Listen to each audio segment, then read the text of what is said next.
Hello, Oliver Reid. Good afternoon. So you've got a bit of the Movember tash going on. Absolutely, mate. Got to support it. Big fan. Got big to. fan. It's a full ginger one as well. Which is pretty impressive because I didn't actually know you could grow facial hair. I can't. Until today. This is a good, run up. Bit of this is probably. Sharpie thing this going is on. an October run up. Got you. Okay. So, welcome to the podcast. Thank you. Tell us a bit about yourself for the people that don't know you.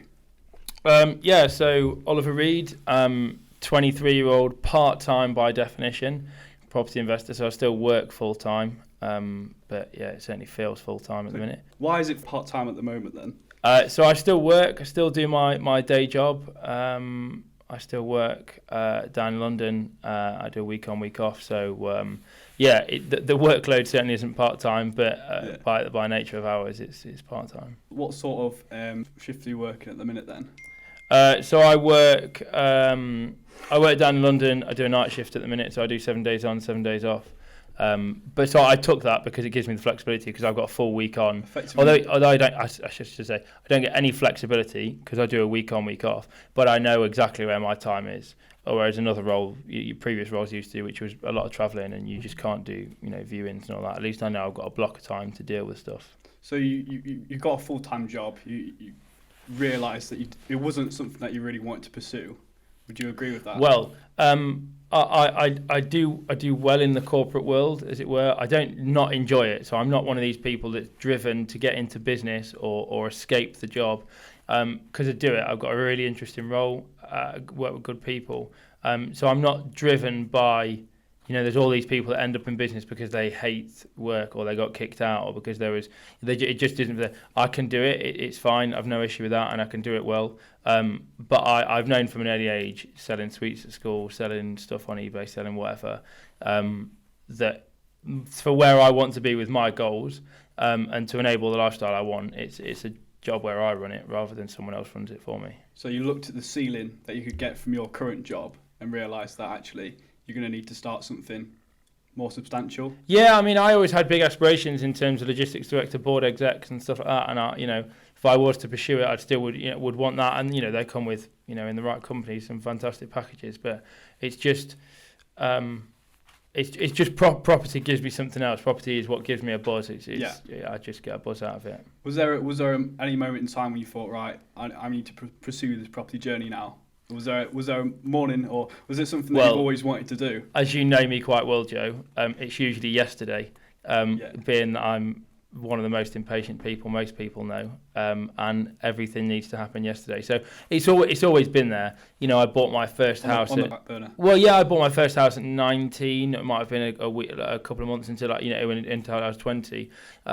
But I bought my first house very young. Yeah. And knew exactly where I wanted to be, what I wanted to get on it. I always know where I want to be. Yeah. The challenge for me is aligning the pieces in between. So I know exactly in my head where I want to be. I know I want to be in property. I know I want to have huge developments. Yeah. I want scrapers. I want the lot. Yeah. It's the how do I get there in between is always my struggle. So when you were 19, you decided, right, I want to get into this property game. Did you have like an exit strategy in place at all when you bought that house, first of all?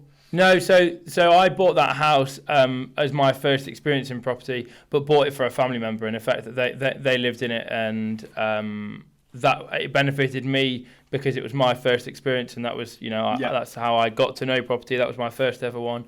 But also a family member of mine had been through house shares and had never really settled, and actually it was somewhere for them to be able to call home, and so it benefited them as well as me. So it was a bit of a win-win. That was my first insight into. And also in the future will give you options to buy-to-let mortgages and different options, because. Is it 12 months of a buy-to-let, you become an experienced landlord? Is that right? Yeah, I think it depends on the lender, but yeah, I think it's 12, 18, 24 months. No, it's certainly no longer than 2 years, I don't think. So you set yourself up in a really good position as an early 20-year-old, really, didn't you? That was certainly the name of the game. Cool. So after buying that first property, what was the next thing that you wanted to look into? What sort of strategy was it? So we actually, which will have been 2020, looking at buying stuff. So we had we was looking in cheap areas, so we got to know the auctioneer in Gainsborough. So Gainsborough is a cheap area. It's an area in which I trade property and source property and now. But I was still up in Liverpool at the time, but obviously was down here a lot because this is where family are and friends are. So we had actually sales agreed, buy-to-lets agreed on just before COVID. This was on a property in Widnes just outside Liverpool, and a property in Gainsborough. And we renegotiated those terms with COVID, and one of the vendors didn't, so we dropped out because of just the uncertainty of the market. We tried to negotiate some further discount and didn't.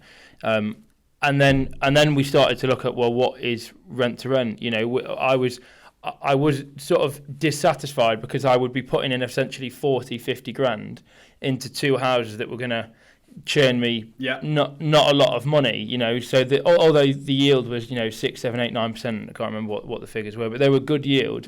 It just didn't seem like a very good way to start and get some quick traction. Scale.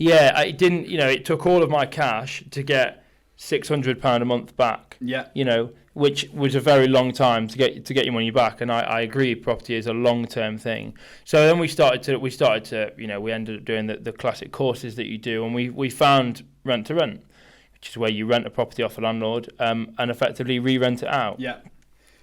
Usually by the rooms. There's a lot of training courses. Now I want to talk to you about this because it's quite a touchy subject for some people that have been scammed by these courses. Obviously, you on the back of these courses, you've done really well.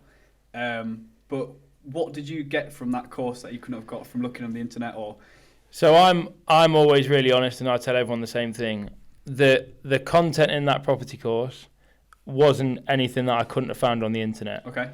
But after I did that course, I've subsequently gone on to build the portfolio I've got. So if I hadn't have done that, would I be here now? Okay. I don't know. So I don't. So it's more of a momentum thing then. Well, it was more of an initiation. It was, you know, some people look at it and go, well, I spent £2.5 grand. I'm going to get my money back. There's no fucking about. Like, I'm not having someone take, even as angry how you might be or whatever. Do you know what I mean? The content in there was still, it was all valid. It was all there. Would I say it was particularly advanced? Probably not. You know, and you can get it all out there on YouTube and Instagram pages and stuff like that by following people, but obviously not in a course structure. So it certainly gives you that focus and a journey to achieve what you need to do. You know, and all the information was there. But yeah, for me, it was certainly that I've spent £2.5 grand. We're going to do something off the back of it. It provided a focus. Okay. Did you learn any strategies from that course that you could then go on to right, let's implement this straight away? Well, I was always really sketchy about rent to rent. It was one of those things that certainly a lot of people, if they're fresh to property looking at this, will almost go, well, it's a bit too good to be true. It's the classic, well, why doesn't the owner do that themselves? Why don't they do it themselves? Why don't they, what's the reason why would somebody let a person that's brand new into property lease out their house and then, rent it 7 times over, the 7 bedrooms in it? And it almost asks more questions than it answered. So I was always really sketchy, like, nah, I'm not going to do this. No, we're going to look into buy, refurbish, refinance or find an existing HMO and just buy it and renovate it or whatever. But we ended up getting one, and it was a 7-bed up in Liverpool. Okay. Was this through a letter, or how did you actually get this first property? Well, so truth be known, this was a bit of a. I saw it was on a sourcing website. The property, and I saw it, and obviously the sources charge a fee and whatnot, and I saw the same pictures when researching the area. I kept looking at it and kept thinking, maybe not, maybe not. Okay. And saw the same pictures when doing my due diligence on Spare Room, and thought, there's an opportunity here. So effectively went direct to vendor on it, having seen it advertised on this sourcing page. Yeah, exactly. But a contention. Well, it's competition. It was there. It was just by chance it was the same images. Got in contact with the vendor. He said, look, I've got to give exclusivity.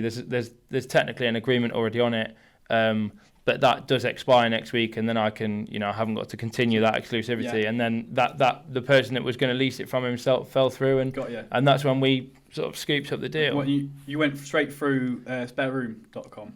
Well, effectively, I got, the guy who was advertising it gave me his number. We met up and spoke and all that. We didn't do. I thought you found it online. You're like, right, let me. Yeah, no, we got his number, and I still speak to him now. Oh, okay. He's a developer. He's absolutely killing the landlord or the source. So the guy that was advertising it. Yeah. So it was on a source's website, but the landlord who had it was actually the managing agent who had the rent to rent on it existing. So he passed it over to me, and we met I met him. But yeah, he's killing it now, and we just passed it back. We've just helped the landlord sell it. Gotcha. in a full agreement. So you've bought that first HMO. You've got that HMO there. What sort of figures were they for the actual rent to rent? How much did you pay the landlord? How much did you pay bills? How much did you gain in rent? So this was a bit of a whirlwind house. It was, as I said, it was a 7-bed. So we knocked the landlord down on the basis that we were going to do work to it because it was pretty nasty. It wasn't the nicest of place. It was 5 rooms let out of 7. Okay. When we got it, so we knew we needed. The guy who we took it over from, Jake, was very clear that he was open and said, look, these 2 rooms haven't been let for a while. You need to have to do them up or whatever. So we knew we had to add value from the start. So when we was in negotiation with the landlord, we was very much, we're going to spend like $5,000 on your house. Very much, this is your house. We're spending money on your house. So we want some reflection of that. So we're going to fully decorate it, fully recarpet it, all that sort of stuff. And we're going to really upgrade the level of it, the level of accommodation. So he was open to that. So we was at £1,100 advertised, and I think there was supposed to be a deposit or something like that. So we came out at £1,050, so £50 off a month. It doesn't sound a lot, but it's £600 over the year. If you're spending £5,000 in a 5-year agreement, that's £600 times 5. That's a £3,000 towards your refurb. If you look at the long game, and then no deposit. And that's a theme I've carried through. Don't do deposits at all. Got you. So that was 7 beds. So I think the headline figures, because we've just sold it, so they're fresh in my head. So it's £2,440 in rent. Yeah. It's £1,050 to the landlord. And then it was about £450-500 in bills, something like that, with council tax, gas, water, lecky, and all that jazz. So it netted us a good £900 a month. It was a good deal. It was a good first deal. Which is brilliant. That's what some people get paid per month from their job. 100%. Yeah. It's a great deal. That opened your eyes up straight away. You thought, right, this is actually, we're on something here. This is we're on a roll. So you set up the company. Did you have any insurance or anything like that in places, or did you? No, we personally guaranteed the landlord his rent and whatnot. Right. And went on from there. That was it. So what happened after that then? That first rent to rent that you got. Did you think, right, let's use as little money as I can, and try and scale this property business straight away, or did you always? There wasn't a huge focus on let's lose as little money as possible. But it was very much, let's make the money go as far as needed. If an opportunity is going to present where it churns £4,000 a month, and it costs us $20,000 to do it, then we'll do it. But it was very much all proportionate. It all started because I didn't want to put 40-50 grand away in deposit for 2 houses that was only going to claim us £400 profit each. Do you know what I mean? Yeah. So although that wasn't a massive focus, which is quite a traditional way of investing, isn't it? Yeah, your average buy to let, and there's cleverer ways to do it than just going out and buying ready-made stock. Adding value and buying stuff below market value and all that sort of stuff. But yeah, it wasn't a huge focus to go right. How can we use as little money as possible? I'll spend whatever I need to spend if it's in proportion to the outcome. So that's when I sort of fell in love with direct to vendor. Really, I hated ringing estate agents. I don't mind speaking to them now, but certainly back then it was a bit of a mental block, and I did everything possible not to speak to an estate agent. Yeah. And all the courses tell you to ring estate agents, get on the phone, and it's a numbers game. And I know plenty of people that have done really well out of rent to rent with agents. Plenty of people. It just wasn't for me. I didn't get on with didn't go on with agents. I found them a barrier, and actually I went and found how can we skip out the middleman. Okay. So that was a process of a whole load of letters, getting banned off spare room, getting a whole load of Facebook messages, knocking on doors, and that's still what we do now. Knocking on doors, finding neighbours, who owns this, who rents that, asking tenants, asking all that sort of stuff. So then it became a big focus on direct to vendor, and we sent out letters in our hometown in Lincoln, and that's where the next one came from a letter. I've spoke to you about the market, especially in Lincoln. I'm not sure about everywhere else, but the market in here is nuts. It's brilliant. The property comes on the market, and within a few days, it's got 30 viewings on it. The competition to actually secure a property deal is incredibly difficult. So this is why you focused on direct to vendor, isn't it? Yeah, because HMOs typically do well in Lincoln. We've got two very very successful universities that are growing well, Bishop Grot and Uni of Lincoln.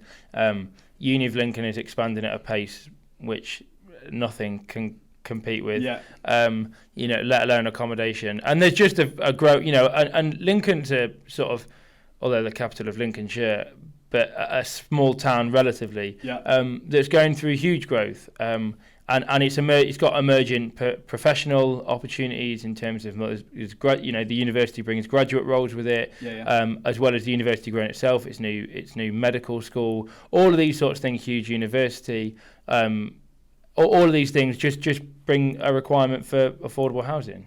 And the most affordable housing is HMO. But don't get me wrong, there's always you've got to compete on quality. There's always going to be stuff out there that struggles to let, because there's always going to be shit stock.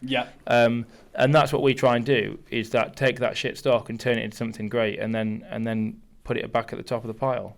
Just talk us through how you find these landlords. How do you actually get their details to be able to form these relationships? Because I know that I'm hoping you talk about the relationship you've built, and you've gone to do loads of joint ventures and stuff on the back of one letter. Just talk us through how you've actually found the landlords in the first place and these opportunities. So every council, every HMO will have to be licensed above 5 bedrooms, or depending on the different councils, slightly different nuanced rules. But essentially there'll be a HMO register, and that is gold dust. We're going to keep that quiet then. That has got names and details and address of every HMO that's registered in that district council area. I've got loads of them. But in Lincoln, I've got a list of, I can't remember what it is, 500, 600, 700 HMOs. And they're associated owners. And essentially you can take different tacks on that. You can find their details on Facebook and message them. People do it in a variety of different ways. I've always had great success with letters, so I haven't diversified much from that. It's an area we're looking into at the minute in terms of Facebook ads. But essentially what served me well to this point so far is the traditional letter route. And just trying to make that landlord ring me. Trying to get away for that landlord, because when they're on the phone, I can sell, no issue. And that letter is just finding the excuse for them to ring me. So with these letters that you send, give us the idea of what sort of the thing you put on each I'm essentially trying to, my letters have gone through a bit of a journey, because obviously what our business does is slightly different. So it's very difficult to differentiate yourself when there's so many people our age trying to do the same sort of thing. There's well-established rent-to-rent providers, there's brand new people, there's all sorts competing. So, the landlords that I speak with get these letters weekly. It's a very classic way and basic way to communicate with people, so they get a lot of them, so it's difficult to stand out. But effectively you're saying why are you different, who you are and what you're going to do. Our letters now are very much more impactful in terms of, because we do social housing and homelessness stuff, it's very much around motivating that owner to engage with us to help fix a social cause and homeless. And the action from that is to let us have their house. You explained to me that sending a generic letter doesn't achieve the best results. Ever since handwriting the letter and actually writing the name with your own ink, that seems to achieve better results for some reason. Why? Well, I used the example to you recently, didn't I, where we, in the area in which we trade property and source stock for investors, just standard buy-to-let, buy, refurbish, refinance sort of stuff.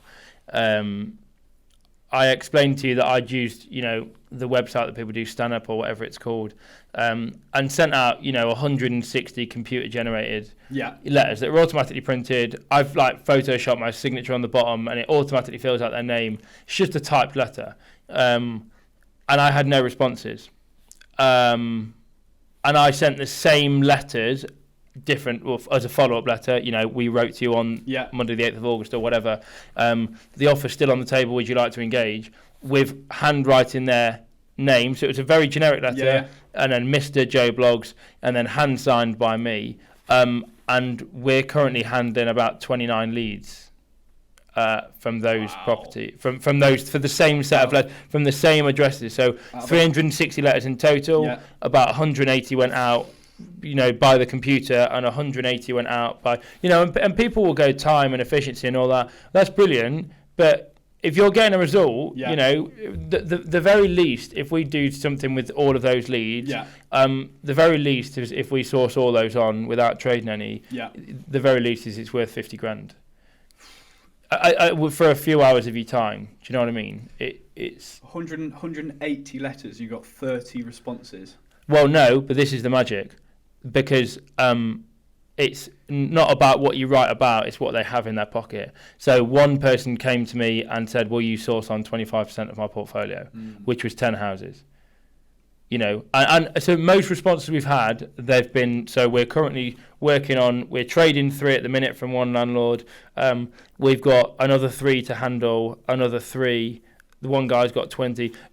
Landlords in the areas we work with have generally got a large amount of a decent sized stock, and when they get, these are old school landlords that we're dealing with, that this is why they've responded to a letter. I don't think you get many young people responding to a letter, but these are the end of lifers that are sort of going, do you know what, just sell the portfolio, or just get rid of, and this is the thing, is I'm going to them. An estate agent sells houses when somebody comes to them, whereas I'm going to these people. Which brings back to when you were saying about you being impatient, which is probably a massive reason why you're so successful in this particular strategy. Take me back to the original HMO that you got in Liverpool. How many HMOs have you got now then? So we've got 7 HMOs now, and we've just given one back. So we did have 8, we've given one back. How many lettable rooms? I think we've got about 39 tenants. Which is just nuts. And then how long?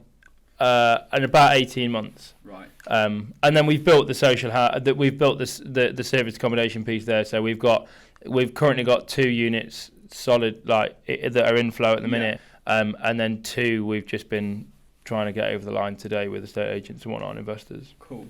So and then you went to the sourcing. So we fell in as well. We fell into this, and it's very much I completely agree that you got to focus on one thing and smash that thing before you move on to the next. We fell into sourcing by accident, and it's still, as I say, it's still nothing that we do full time. We shift a good size volume, but we're very niche, and I do it with somebody who I give them the address and they give me a valuation off the top of their head because they know the area that well. I just bring the investors to the table, and he deals with all of the sales stuff. So it's very little time for me and a very big gain. So in terms of that time, money, reward, it's great. So we essentially, which I'm sure we'll touch on, the social HMOs that we do, and working with district councils and councillors. We ventured into a new area and approached a new council, and we said, look, we've got a proposition for you.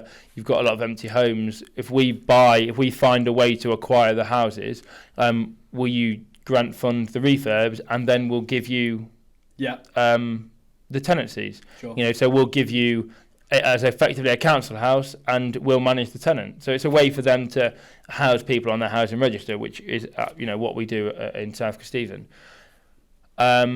And they said, no, we've signed this landmark deal with a charity.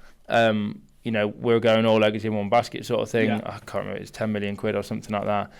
For them to effectively buy houses, refurb them and keep them in the councils, keep them in the charity's name, so that they'd already agreed that model with somebody else, which was fine. But that charity reached out to me and said, well, how can we bring you on board? How can you help us? So I said, well, look, if you're going to the market, in a very small area, it's not a big town that they're working in. If you're going to the market with £10 million asking for 100 houses, every estate agent's going to inflate the prices because it's a basic supply and demand. Yeah. The demand goes up and the supply stays as it is. It's got to price people out the market to bring it to equilibrium. So the price goes up. So we agreed to help them source off market deals, and that's how we became a sourcer. Yeah. Give us a case study of a property that you can sell in Gainsborough, then, for example. Well, so we're sourcing a lot of stock that's 50 grand. The tenant type in Gainsborough is a real challenge in terms of there's a lot of social problems, underlying social issues. So there's a lot of, you hear a lot of landlords that have had bad experiences with tenants that have trashed it. I have. I know you have personally, and we've both spoken to one vendor who continues to have trouble. Yeah. And those cases are just commonplace. Yeah. So, although you can buy houses very cheap, you end up your returns that you get are very much reinvested. So you've got really, underlying, I think it's an old mining town or whatever, that still hasn't really fixed its structural descent of employment, of unemployment, should I say.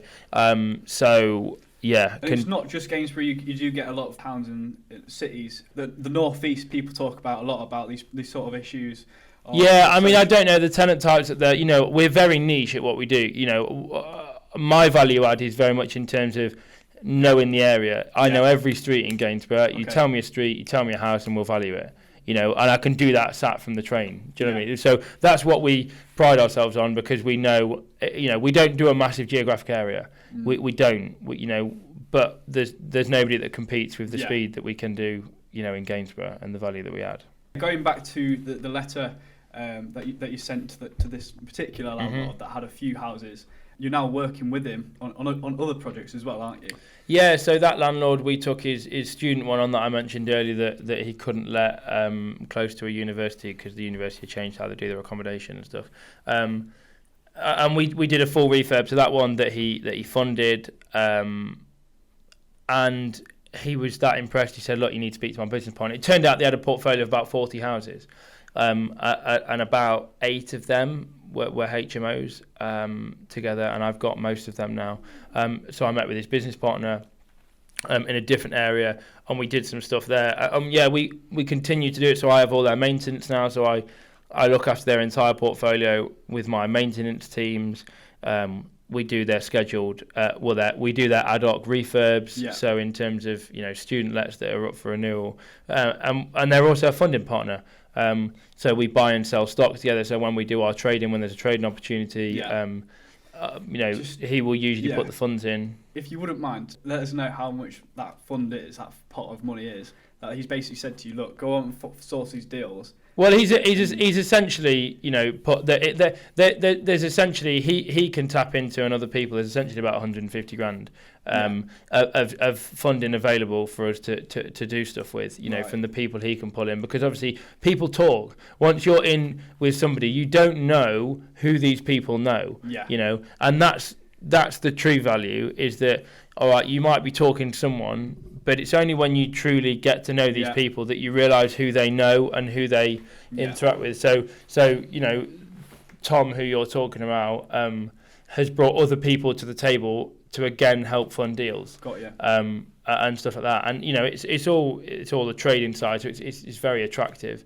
So trading properties in cheap areas, and you basically stuff where we can pick up this, and this is the thing, going direct to vendor, you get to understand someone's circumstances. So we deal with vendors that need to sell, and we do 14-day completions, and if someone's up against it and need the money, then we can turn it around. But usually that means we get a good deal, So what we're able to do is we trade a lot of stuff that comes to us. We give the landlord a price that he's happy with to get out the deal, to get out of it in 14 days, and we turn it around to an investor. Very attractive for someone who's tired of the tenant issues. They say, right, okay, I'm willing to take this.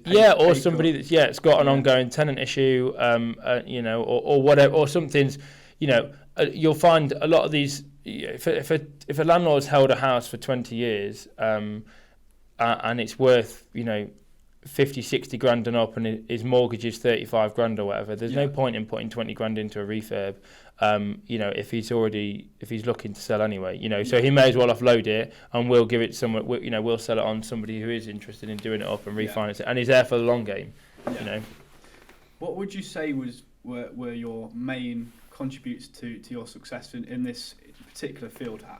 What do you think sets you apart from the other people sending letters? I don't know if it's. I genuinely don't know if. I don't see a letter as a sales pitch. The people that I talk to letters and direct event and stuff about is, for me, the sale's not done in the letter. I can talk a good sale, and I do as I say I'm going to do, and I graft.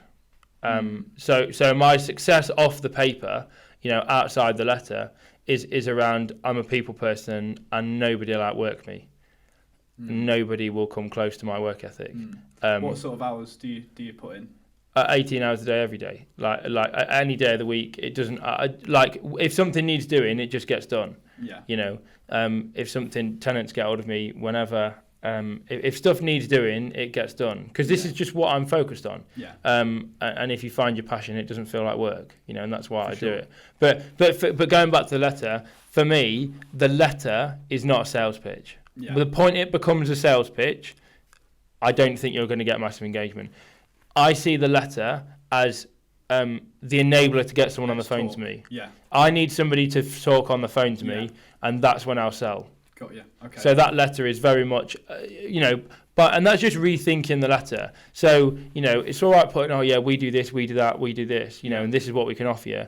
I don't write a letter like that. The letter very much comes across as to why we're here. Yeah. Why are we here? Yeah. And if somebody feels compelled by our why, they'll pick up the phone. Yeah. And that's when I convert the why for sure into the how. For someone who wants to get into this space but doesn't really have the knowledge of converting that sale, how would you advise that they go about doing that? Because say if, for example, they do get a lead and the landlord calls them and go, right, I'm interested, what can you do for me? Mm-hmm. How do they learn that? How do you learn that skill? I suppose that there's bits around. I suppose the skill is just being able to talk to people. You need to know your area, inside out. Your area. So 100%, you've got to know exactly what you're going to get per room. We've had it in conversations that we've done. You've absolutely got to know on what street, or on what size room, in what condition are you going to get. Are you going to get for that room? Yeah. And you work back from there. So you ask yourself, well, does it need any work? So I know a room in good condition, will get £400. Let's say, okay. But is it in good condition? Yeah. Is it well decorated? Okay. Is it got good carpet? Has it got good furniture? Like, do I want to sleep in this? Does it look like a hotel? And you work back from that. So then you've got the factors of, you've got your whole, okay, so if I've got 5 rooms, £400 a room, I've got my £2,000, okay? Well, I want to be earning 1.5 times my room at the minimum. So that's a key piece. So how we stack it, everything we do is more, luckily. This is for HMOs, right?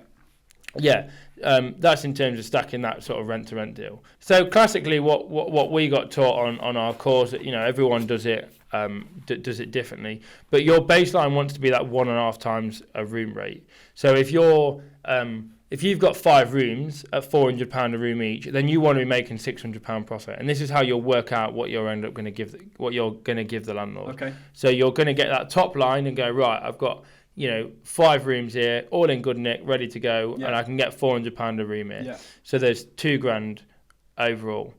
But then I want 1.5 times my room rate as my profit. So I want £600. Yeah. So you take that away and you're at £1,400. Okay. How do you work out bills?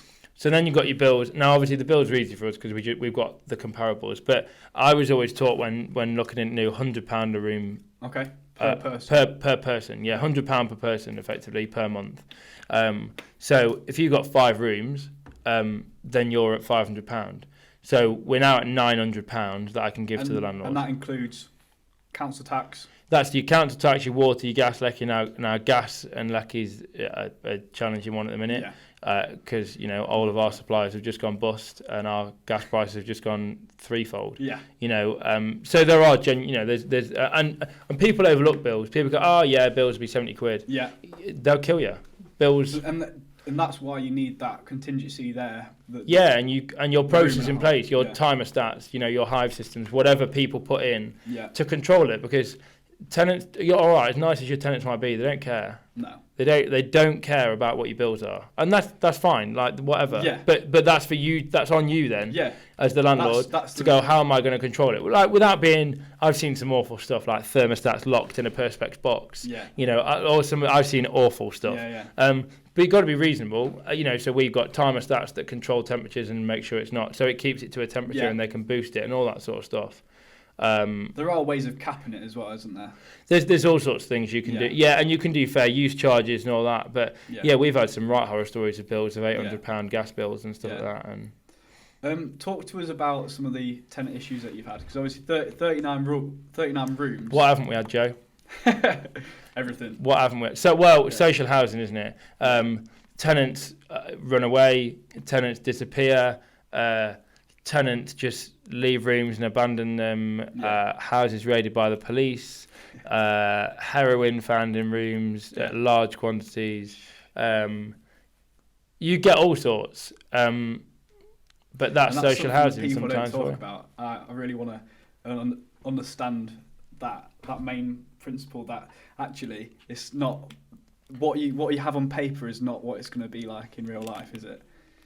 No, I mean, and this is why it's a graft, and this is why there's not many landlords that are willing to do social HMOs. Don't get me wrong, like 90% of our tenants, like I don't hear from. They tell me when there's something wrong. We go around and fix it the next day, or we get somebody to go and fix it. Yeah. And it's all an issue. Their universal credit gets sorted, bish bash bosh, like all is fine. Cool.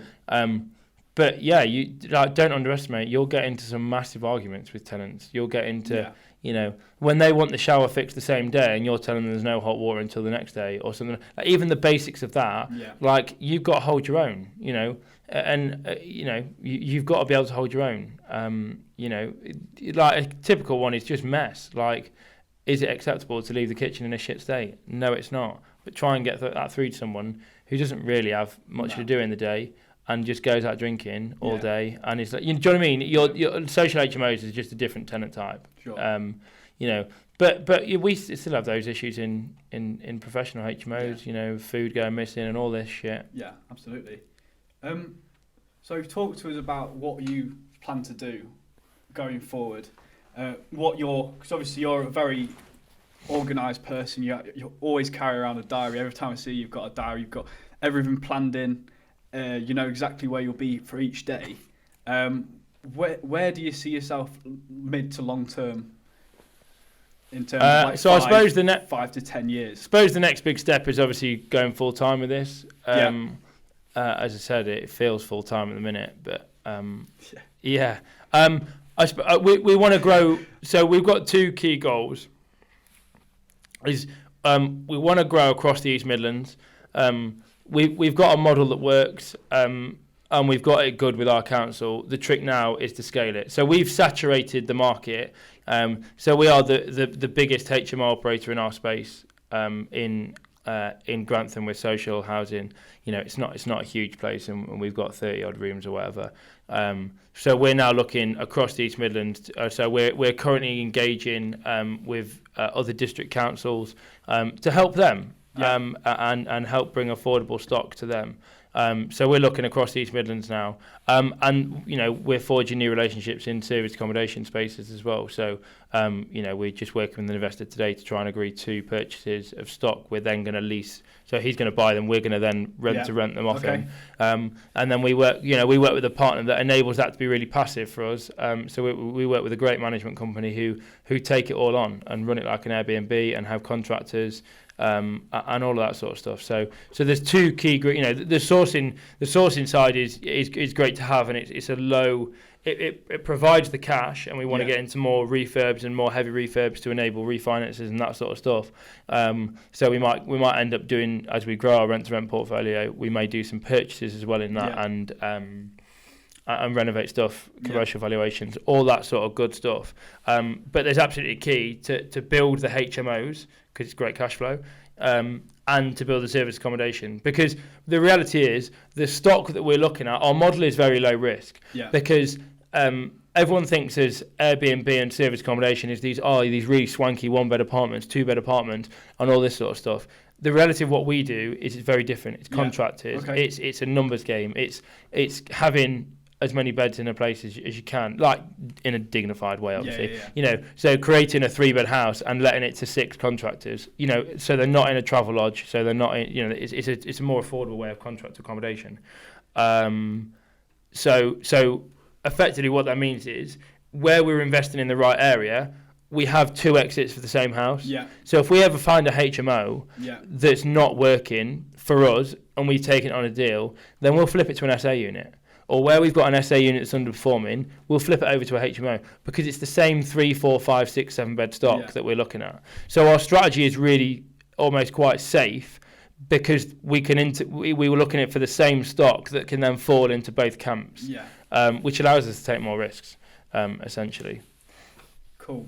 For new people that want to get into this space, there must be a few things that you've picked up in the last few years that you can go, right, if you're starting on, you need to have this. And maybe it's not even for you, but you need to have these core fundamentals. What would you say that they are? Be willing to work is the biggest for me. Okay. Is absolutely... I mean, someone once said to me... It's effectively the amount of hours you put in is directly proportional to the success you'll get out. You know, it is the crux of it. Know your areas, know exactly what it is you want to do, and execute on it. There's so many people I speak to that have got this whole shiny penny syndrome. That see something and want to. Oh yeah, sourcing's making me. I've just made $2,000 off of sourcing. It's taken me 10 minutes. I've done a WhatsApp video and I've sent it to an investor and he wants it. Yeah, brilliant. All right, okay. So that's your new strategy, is it? And they just foxhole it, or they see stuff that other people are doing, and they're like, oh, it's this whole thing, service accommodation or whatever they're doing at the minute, is not working for me. So I'm going to go and do that. You know, and they never actually achieve anything because they spend this whole time flitting about different strategies, and they never just grind at their own game. I don't care what anyone else is doing. No interest. I don't look at what my competition's doing. I see other people's rooms, but I don't look at what other people are doing, what acquisitions they've got, all this. I'm in my own lane. Brilliant. So it's a bit like grind and know your area. And learn to interact with people. People's a big thing. You know, I have my own strategy with dealing with people. And it sounds like I've thought about it a lot, but I'm lucky because it comes to me quite naturally. But I have thought through to an extent of how I interact with people, and everything I do in all my interactions with people are very thought through. I'm a very informal person. I'm not into formalities and Mr. this and Mrs. that and all this. I'm a first name terms, put you at ease, and you can trust me. I'm a very genuine person. And that's my whole strategy with people, and that brings investors not down to my level, but we talk on a very mutual. We talk on very mutual, like we're both the same type of people or whatever. So I'm a very informal person. I laugh and joke with people. I get on with people very quickly if they're someone to get on with. Obviously. So I suppose there's 3 key things there. It's graft, know your area, and know how to interact with people. They're the 3 things that have served me well. And for times that get hard, because it is a journey, isn't it? There are going to be times where you think, "Fuck, I'm just going to have to give this up." What would you say that the one thing that you've kind of thought to yourself, right, this has kept me in the game here? Well, it's if you know where you're going. If your why is big enough, as Simon Sinek would say, if your why is big enough, you'll just keep going. If it's something you truly want to do, you know, and you know, something to us is we truly want to reinvent social housing. We truly want to bring high quality stock to the market. You know, we truly want to sort of reinvent the wheel. And truly want to be massive. If you know, if your why is big enough, then nothing really stops you. Sure. You have shit days. With social housing, you have plenty of shit days, plenty of challenges, plenty of arseholes. but you get to make a positive difference, you know. So you've got to balance. You just got to see past it and go, do you know what? It's a bad day, but tomorrow's a new day. We crack on. Cool. We're gonna have to wrap this up, but cheers for coming on the pod. I think we're gonna have to do a more in-depth one for more experienced investors, just the ins and outs and how you've done stuff. But what for people who want to get in touch on the back of this? What is your handle? Yeah, so just on Instagram, I'm not overly active on it, but I'll always answer messages and stuff. So it's Oli Reid _, so OLIREID _.